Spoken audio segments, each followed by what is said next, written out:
Talo whakitalo dotTV au ko sabuli makitiona. Whakatalo whatuwhoki ki whanau tūwalu e mai mo mai lunga i te neti. Mo te pōnei ka whakalonga tāua ki tala ki lunga i sui tala wau whai tūsanga ki te whanau whonga mālo mo whenua ki tūwa.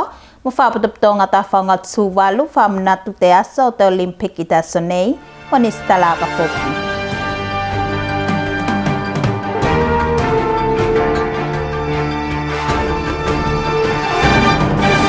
A sui tala voi lunga i te lau mua nei, ne whaila tōtu sanga ki lunga i te titi ngā manatu ki lunga i te whātokanga te whanawhonga te mālo i nga luenga mwhenua ki tua atu. Me nei ko polo kalame māsane te ministuli o mālo ki tua, o whakaawhia atino katoa ki lunga i te tuku whātasi ngā mawhawhaunga ki te whanawhonga tēnei. Te ministita o mālo ki tua ne whai me tāua ki te tūlanga tēnei, ki te whakaawhianga o talavou i vaenga tūlanga pēnei. Iau i toko mawhawhau te talavau eisi se meta tam whai au achieve. Te mai o lātou kuna requires se process te lai tau ngālu tātou o build up the confidence lātou mo te loto mālo si lātou ki mawhai o share lātou views, ne? Te lala kona mea whaki mawhawhau o balance te medena. Ako koulua nei ne sai mai, koulua nei giau koulua bame e sample ne au a talavou i tūwalu. Te lala, te awanonga tēnei mau ene koulua, whakaonga te awanonga contribute ki lunga i te process tēnei.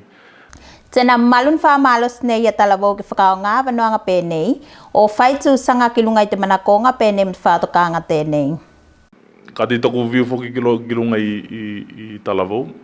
E tonu, we have to strategize akamisa te ola mawhai o tai mai tātou ki the same level, ne? Mawhai tātou o persuade whoki lātou.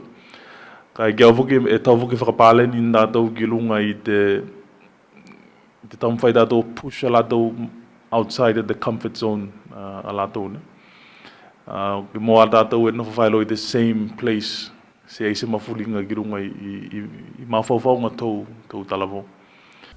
Se ngataloa, a Simon e siki tēnā whawhtaim tū sanga ngali ka tāua ko lāne a waka i talavou i te sautalanga tēnei.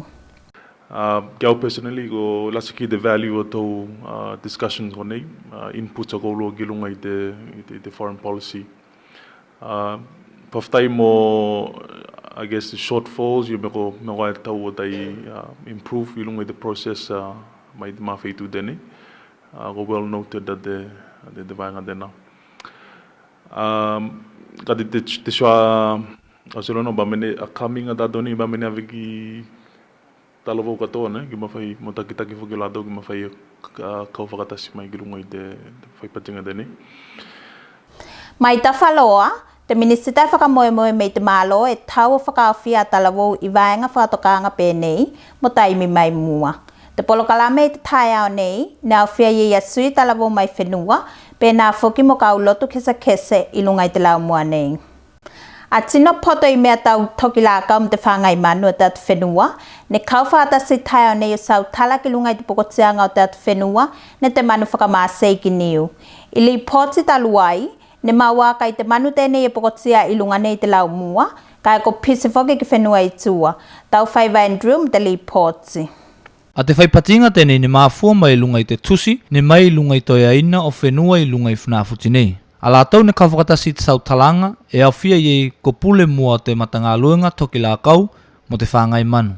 Te pule te matanga luenga i te waitau nei ne whai mai, me te sautalanga ne titi manatu i lātou ki te māfuanga te pokotianga tēnei. Suenga tēnā tēnei tini whai e taua, te press conference tēnei tātou.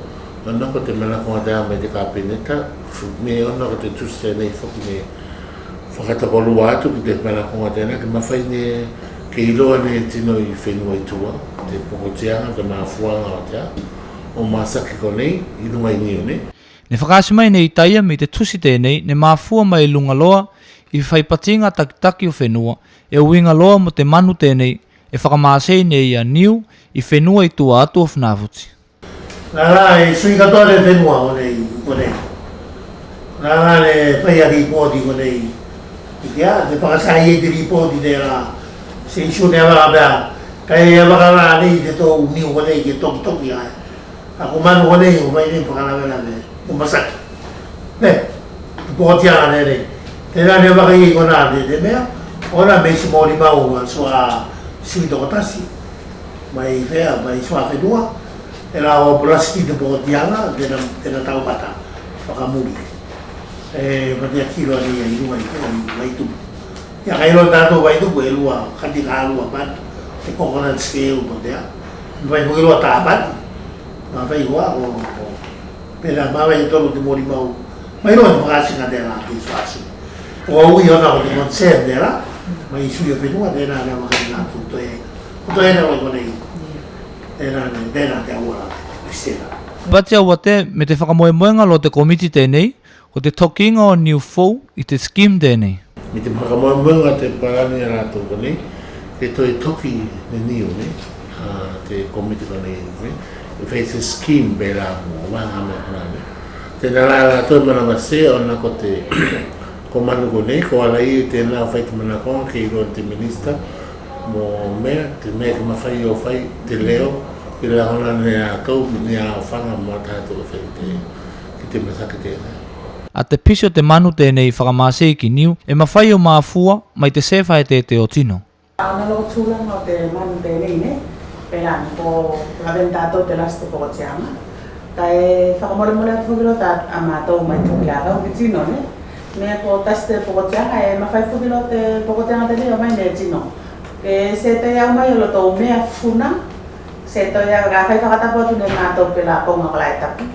Whakamole ko lātou whukilo, tātou whukilo ngā loi whakatase whai whuka mo toki lātou te rau kule ne. Tātou ngā loi tas pēla minitin sūwaru.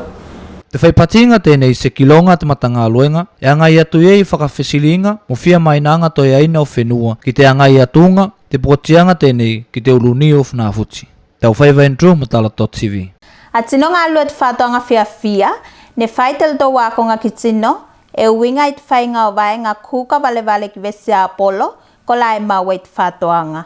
Te akonga ne kāmatai se fulu i tai au nei, te lai silinga me te tino ngā fulu tupu o tino ni whātasa ki te polokalame tēnei, te lai ne whailoi u te whātoanga. Te pula te whātoanga ne whai mai, me tēnei taimi mua o whai se ako akonga pēnei mo tausanga nei. Like a trial, we want to know, we want to select the dishes that we prepare for the people and let them to test, to give us a feedback. Okay, and after that, on that base, then we can improve. Okay, that's the purpose for the demonstration today. E ona vai ngā kūka Taiwan, ko la ni mawhai o whakaasi i loto i whakakoakonga tēnei. Te la ni mawhai whuki o tō whongina ne tino, ko la ni whātasi ko nā. They all tasted. And what did they say? Yeah, they feel good. Most of them, they like the battle guava.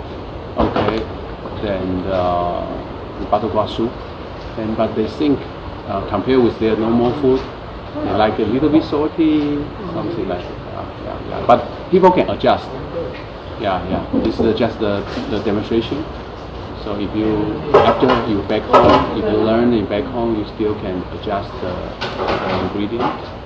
Toko tasi o lātou ni whakatasik te akoakonga tēnei, ne whai mai me te awa kilo te akoakonga, mai se lo ki lunga i te ola leisau katoa te tino. Ko whakere tau cooking demonstration ke loa ne tino, ke loko ni mātou, ia o ngā komi ki māsaka, ke akoa tu te kau ko la kuka mea kai, ke ro nātou mea, ia o ngā mea ko la ku te whainga o mea kai a māsaka tēnei koki mō mātou ne. E sis mā whauwhaunga ke toi whaine a konga pēnei mas mai mua nei, te mea tāua i konei, ke i loa ne tau tino kūka vesi a Apollo konei e whakaola ni te kau Taiwan i te whātoanga whiawhia. Whamalasa mai whakintangata Taiwan ki lunga i tino ko la e sinol tau mā whauwhaunga fou, i o mene whainga o kūkanga o vesi a Apollo, me matala te awanoanga ke mawhai o wau o whakaase ana kūka. Te tupe tewa tū walu ne whakamailonga te ata whakamātea, te loko fou o te ofisa i te whakatūtonu o te aso nei. Te polokalame ne whailo mai mua o te ofisa i vai aku, te la ne kauwhata se i tino ngā lue mo tino kami ki te whai ngā mea. Tēnei tile sa te om te tala katoa.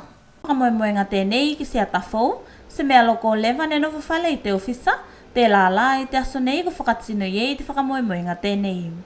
ne whai ne te pule awao o te tupe teo o tūwalu, me te manakonga tēnei e toki loto i palani whakatele te whakaputoputonga te lai lalo o te tāketi whakatū o te tausanga nei, te la ko mawhai o taunu i te tausanga nei.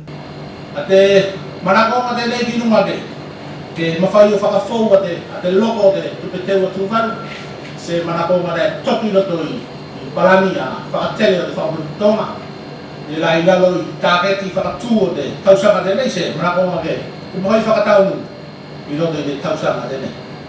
Ia te palani tēnei ka se palani ne. Le mawhai o whakamoenina le mau e whakataunu lo te pasina tēnei o mati, te tausanga tēnei. Ai ona loko tūlanga whokotia te atu whenua tātou i masaki konei e lo whakatasin tātou. I lana tai whakatala ve maari e te aoi, a te launching a tātou. E ui e tūlanga whokotia o tātou gati te fia ua no ke roto mālosi o te board, ke la management, ke nā whakataunu. A te manakonga tēnei a wā ngārua ngai tau whakatele. Tau whakatele i lau skilo ngā whou, i lau whakamomoe ngā whou, a wā te Provident Fund se whana a members, manakonga ke. Ke la vea ne members, a kilo ngā whou o changes whou rai, i whai o whakatele reia, i te fund. Mo te taimi nei, se ngata iei, i nei whamu tausanga o rita.